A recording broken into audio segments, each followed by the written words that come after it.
चुनाव में धार्मिक नारों और प्रतीकों का इस्तेमाल करना सही है? बंगाल के चुनाव में खुलेआम ये सब हो रहा है। 2 दिन पहले ममता बनर्जी ने चंडी पाठ किया मंच से। आज केंद्रीय मंत्री स्मृति ईरानी ने जय श्री राम का नारा दिया। इस पर बीजेपी और टीएमसी का रुख आपने जाना।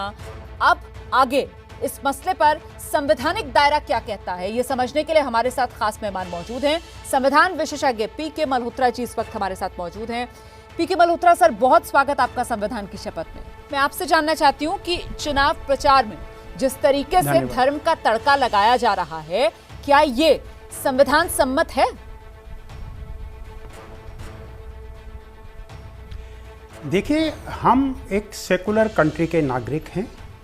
सब धर्मों को बराबर स्थान हमारे संविधान के अंदर दिया गया है और हमारे फंडामेंटल राइट्स में भी ये बात कही गई है कि राज्य जो है वो किसी भी व्यक्ति के लिए धर्म के आधार पर, जाति के आधार पर, लिंग के आधार पर, जन्म स्थान के आधार पर किसी भी व्यक्ति के साथ भेदभाव नहीं कर सकता। अगर हम उस स्पिरिट को लेकर के चलते हैं तो धर्म के नाम पर वोट बांटना या धर्म के नाम पर समाज को बांटना, ये हमारा संविधान किसी को भी अधिकार नहीं देता। जिन बातों की हम जो आज हम विषय उठा रहे हैं, ये बहुत ही महत्वपूर्ण विषय है।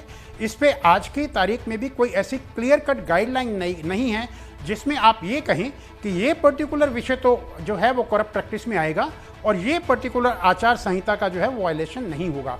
ये केस टू केस पे डिपेंड करेगा। हर केस को अपने मद्देनज़र में रखते हुए देखना पड़ेगा। आप कोई भी उसके लिए जनरल प्रिंसिपल अप्लाई नहीं कर सकते। लेकिन अगर कोई धर्म के नाम पर वोट मांगता है और समाज को डिवाइड करता है, वो हमारा संविधान भी परमिट नहीं करता।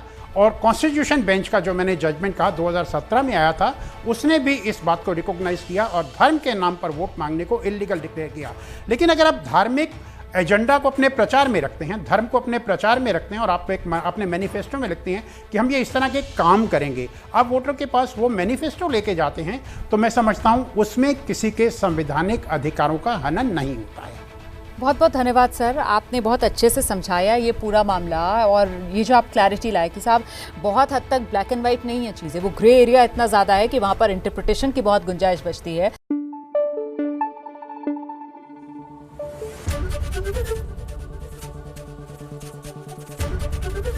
एबीपी न्यूज आपको रखे आगे।